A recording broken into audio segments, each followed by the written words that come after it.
y peninsulares, hay todo tipo de condición, ¿no? Rentas sociales, cultura, etcétera, compartiendo el mismo espacio, ¿no? Al mismo tiempo, hay en ese Madrid también una cultura entre las entretelas que yo diría que es más una cultura de la innovación, ¿no? Sabemos que la innovación artística no nace en los museos, por mucho que el sistema artístico hoy en día esté más que codificado, ¿no? En gran medida nace en los garajes, ¿no? Igual que la innovación tecnológica tuvo ocasión de nacer en los garajes, ¿no? Estamos utilizando esta oficina móvil que decía Juan gracias a que en algún momento alguien rompió, ¿no?, con la cultura corporativa de los grandes aparatos, ¿no?, de los macroordenadores, ¿no? Esto es un centro gestionado por jóvenes en un lugar, ¿no? Pero esto es, por ejemplo, un centro promovido por el ayuntamiento, ¿no? Hay otra cultura que es una cultura de la creación. La cultura, los museos no dejan de ser cementerios muy honrosos, pero son cementerios culturales, ¿no? La cultura no se crea en los museos, se exhibe la que tuvo un éxito y todavía no se evoca, pero la que emerge surge en otros lugares, ¿no? Lugares como este, ¿no?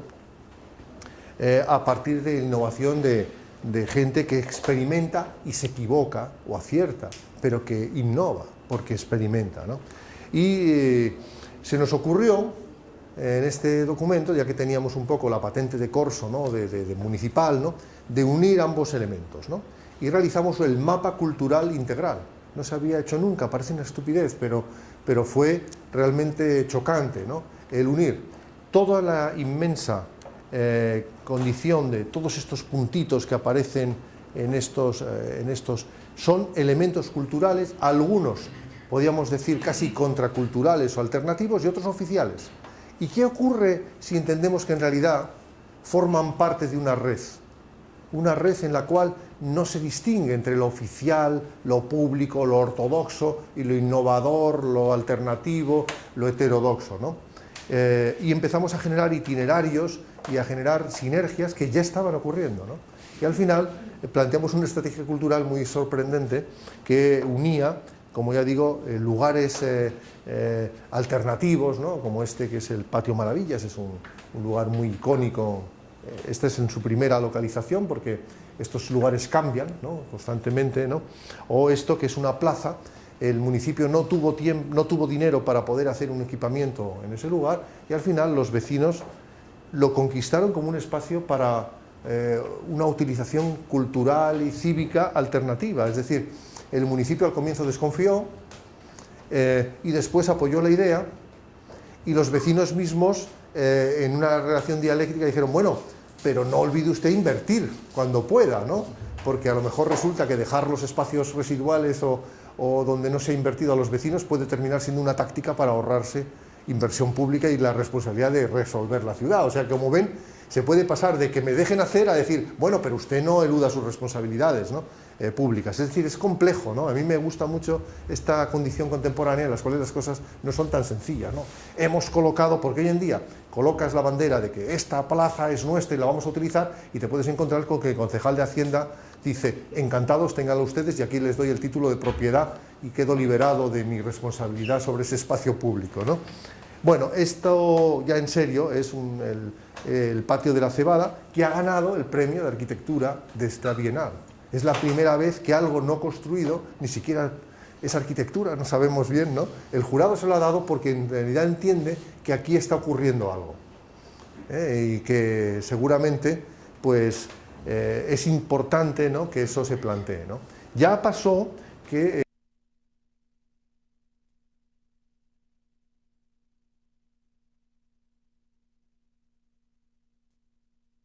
social, ¿no?, y que como comunicación, y teniendo en cuenta que trata del espacio, de la geografía, de la ciudad y de la gente, es arquitectura, ¿no?, sin ninguna duda, y máxime en la idea de proyecto que defiende Juan, ¿no? Así que con esto un poco acabábamos en esta idea de unir, ¿no?, sobre todo este punto, que es el Matadero de Madrid, que es un lugar que recomiendo, en fin, a los asistentes que se puede ir a Madrid a ver el Museo del Prado, pero ahora yo diría, hay que pasar por aquí, ¿no? de pronto ahí están ocurriendo cosas de un nivel de innovación artística muy interesante, ¿no? En un ámbito, en un espacio que ya no corresponde a la rehabilitación completa, ¿no? La carencia de medios económicos ha terminado planteando el reciclaje, ¿no? Como opción principal, ¿no? Y en ese sentido, bueno, pues como nosotros hemos planteado, ¿no? Matadero realiza en el ámbito de la cultura lo que nosotros estamos sugiriendo que la ciudad piense y actúe en el ámbito global de su propia gestión urbana, ¿no? Repensarse a sí misma, reciclarse a sí misma, justamente para estar en la línea de la creación y de la innovación como única respuesta a tiempos de incertidumbre. Muchísimas gracias por vuestra atención y por esta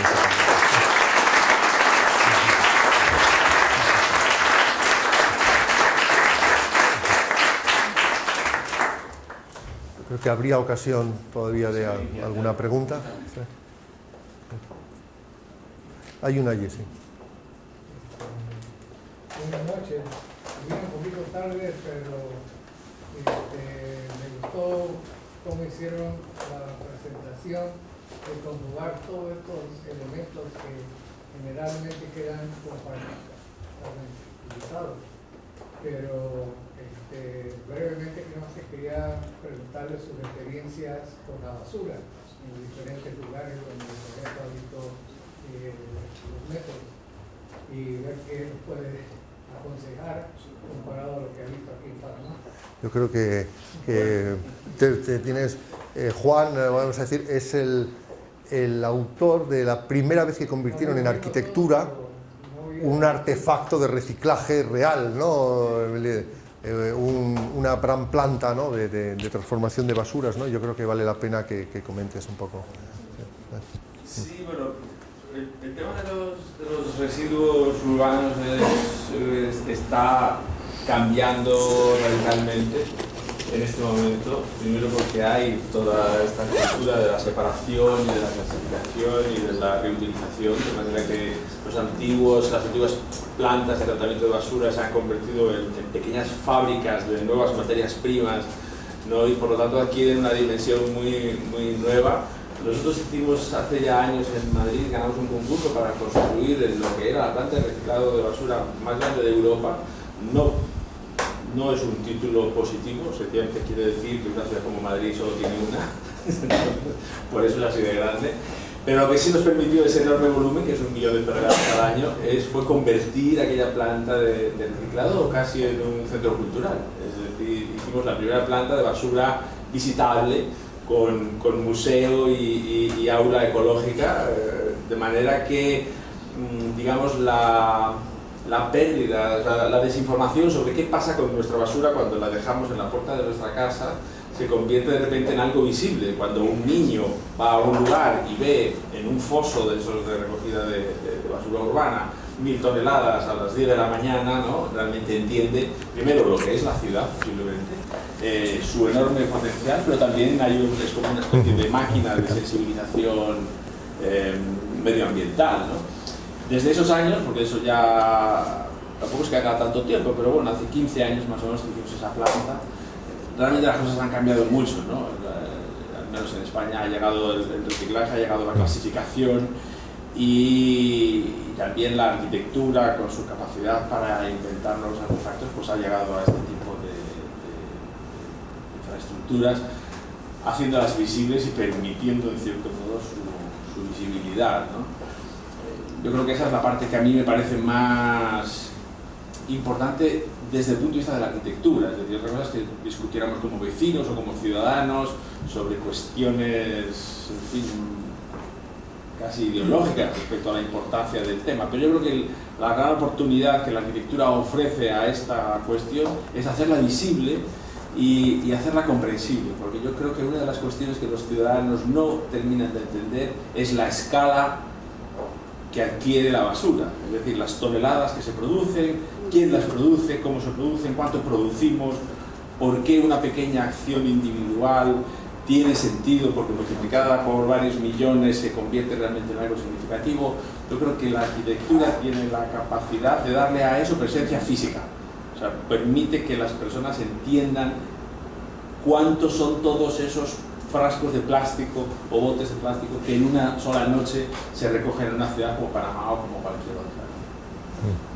No sé si he contestado tu pregunta. Sí, interesante lo que usted plantea, pero en esa misma línea de pensamiento, en Latinoamérica la cultura de la basura es bastante, muy baja, y no se sabe lo que se tiene en cada hogar. Para la opinión de ambos que han tenido experiencia con este tipo de material, para comenzar a hacer cultura, porque la autoridad SEO tiene ese tipo de mecanismo de docencia, de didáctica, que ustedes también lo acaban de traducir con ejemplos de parques de llantas que son ya no utilizables y la gente juega con esas llantas, los niños entran en esas llantas, pero que están... ¿Qué material es el que se puede iniciar una cultura en Panamá sobre reciclaje? Si bien es cierto, muchas personas mantienen una cierta percepción de que la basura la recoge el pepenedor o la persona indigente, pero ustedes que tienen ya otro nivel de cultura en relación al reciclaje, para esa nueva generación o la actual, o a reinventar lo que estamos ahora mismo teniendo, ¿qué podemos utilizar para que sea un impactante, ¿no?, aquí en la sociedad de Panamá?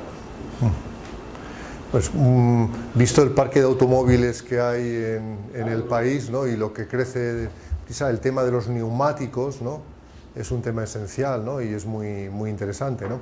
De hecho, quiero recordar que unos jóvenes arquitectos de Madrid también, que es un colectivo que se llama Zuloarc, tienen en su página web la biografía de un neumático en Medellín. Un neumático que se convierte en suela de zapatilla, de ahí pasa a bisagra de una puerta, y es la vida de ese neumático, ¿no?, que va recorriendo, ¿no?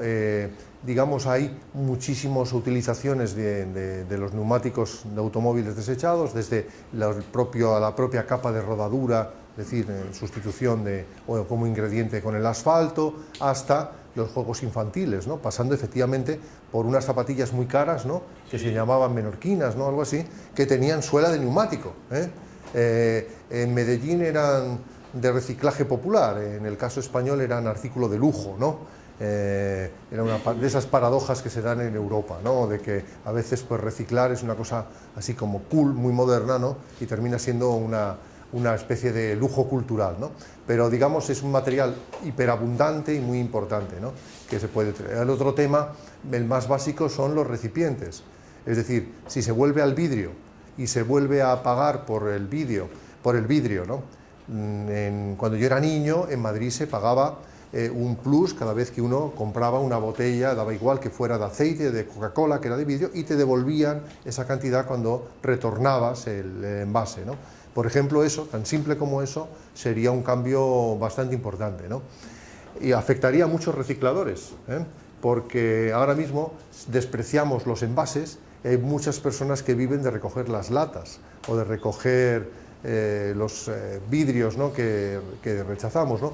Pero desde un punto de vista ecológico es más interesante que cada uno se haga responsable de sus propios envases, ¿no? Esas dos cosas son sencillas. Los otros temas ya implican más tecnología, la separación de basuras en reciclado, orgánicas, en vidrios y por otro lado plásticos y otro tipo de elementos es como la más esencial, ¿no? Nosotros hacemos 2 bolsas de basura, pero en Inglaterra, en algunos lugares del Reino Unido, hacen 3 y 4, ¿no? Y tú estás habitualmente en Noruega, en Suecia hacen 5 bolsitas de basuras, porque claro, no es lo mismo el papel y cartón, vidrio, plásticos y otros elementos orgánicos, y todavía hacen alguna más, ¿no? Entonces, estas bolsas o esta separación es interesante porque todos, al separarlos, somos más conscientes de la cantidad de residuos que producimos, ¿no? Y adicionalmente facilitamos la separación. Si no lo hiciéramos, se puede separar, pero es más costoso el proceso, más lento, etcétera, ¿no? Yo creo que tiene que ver con esa idea. En Madrid ha habido una huelga de basuras hace unas semanas, ¿no? En unos pocos días se retiraron de la calle, cuando la huelga se superó, algo así como 1.500 toneladas de basura, ¿no? No era basura doméstica, eran papelitos, eran los envases, digamos los residuos de los envases de cigarrillos. Estamos hablando de la basura de las calles, ¿no? Pero cada día, porque me acuerdo del dato, se retiran de la ciudad 4.000 toneladas de basuras domésticas, ¿no? Es decir, estamos hablando de algo que son magnitudes inmensas, ¿no? Y el problema de eso, como ha dicho Juan, es la invisibilidad, ¿no? Nosotros hemos trabajado alguna vez en islas pequeñas, como por ejemplo Menorca, y ahí es muy fácil. Cualquier niño tiene la idea de que la energía se produce en una central térmica, sale en forma de humo, viene el combustible en un barco, y que la basura saben dónde está. Es que es tan pequeño aquello que saben dónde está el vertedero, ¿no? Y por tanto hay una cierta conciencia, incluso agobio. Cuando ven, dice, pero cabrá todo allí, ¿no? A los niños les preocupa si llegará a caber la basura, ¿no? En cambio, en sociedades donde esto es invisible, uno tiene el milagro de que lo bota, ¿no? en el recipiente y se perdió. Milagrosamente desaparece de la vista, por tanto seguramente ha desaparecido de la realidad, ¿no? Entonces, todo lo que lo haga visible yo creo que es positivo, ¿no? Y el mismo tema con el gasto de la energía. Últimamente están poniendo contadores en las viviendas, por supuesto, pero casi en las habitaciones, ¿no? Y uno ve como el contador que se va moviendo, ¿no? de la energía que tontamente a veces se malgasta, ¿no? Entonces, bueno, yo creo que todo lo que vaya en la línea de visibilidad es muy interesante, ¿no? Y es educador. Sí, perdón. No, ya había acabado. Pero solo quiere decir que las cosas que estamos diciendo al final, lo que se deduce, y esto en una conferencia reciente en Río de Janeiro sobre el tema de los residuos, y el río tiene un problema serio, porque su topografía es realmente complicada, ¿no? Es que son tres ecuaciones superpuestas, ¿no? La una es la propia acción física, de la puesta en marcha de servicios, sistemas, plantas de transformación, etc. La otra es la educativa o formativa, ¿no? Y la otra es una tercera vía, que es cómo se vincula todo eso a un, digamos, a un estrato de la actividad de la cultura urbana que pueda ser utilizada con ciertos fines educativos, pero que conecte con otro mundo, ¿no? En el caso de Río, por ejemplo, se hablaba mucho del arte urbano y de las actividades ligadas un poco a la propia transformación de la ciudad. Que me ha recordado la mención que has hecho de las canchas de básquet con los reciclados de las llantas, o los juegos infantiles, pero que también puede ser la propia acción de los artistas, ¿no? Yo creo que el arte tiene una capacidad de inmediatez muy impresionante comparada con la arquitectura, que es lenta y cara, ¿no? Y pueden realmente como poner el dedo en la llaga muy pronto y de una forma muy directa, pero también de una manera espectacular, digamos, ¿no? Esas tres ecuaciones jugadas, en fin, programáticamente, pueden hacer que la parte física, que es la parte que requiere grandes inversiones, no tenga por qué ser tan sofisticada o tan cara, porque a lo mejor una planta de reciclar basura en Alemania es algo carísimo porque tiene una tecnología realmente muy avanzada, que en otros lugares del mundo esa tecnología se sustituye por 40 personas trabajando, o sea que no estamos hablando solo de algo que sea como impagable, sino que se puede adaptar muy bien a los diferentes contextos, ¿no? Y hay plantas de reciclar basura en lugares muy humildes del mundo que funcionan tan perfectamente como otras en otros lugares más avanzados, ¿no? Pero sin embargo, yo creo que esos otros dos estratos, para los que hay que tener campañas bien diseñadas y programas educativos y reales, son los que pueden hacer el efecto y el cambio, ¿no? O sea, no es solo cuestión de tener muchos camiones que recojan mucha basura o muchas plantas, porque realmente si no hay conciencia, hoy día ya si no hay conciencia colectiva, eso se dificulta muchísimo, porque uno no entra, por mucho que quiera, en los estándares del reciclaje si no hay separación, si la gente no lo hace conscientemente y si no cumple con sus pequeños preceptos, ¿no? Hay que tener en cuenta que en el momento en que uno adquiere, digamos, conciencia del daño que se produce, parece como que el daño es más grande, es decir, desde el día que aprendimos que una pila contamina 100.000 litros de agua, vamos, es que prefieres llevarlas en el bolsillo, ¿no? Antes de tirarlas a ningún contenedor, y por lo tanto pues es muy importante que la gente realmente tenga información al respecto, ¿no? Porque luego no hace falta una planta para reciclar las pilas, ¿no? Solo falta como que no vayan al agua en este caso, ¿no? Bueno, a lo mejor alguien quiere preguntar alguna otra cosa. salir al calor del exterior. Muy bien, muchísimas gracias por vuestra participación.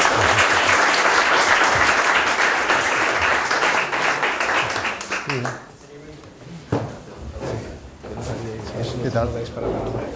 ¿Qué?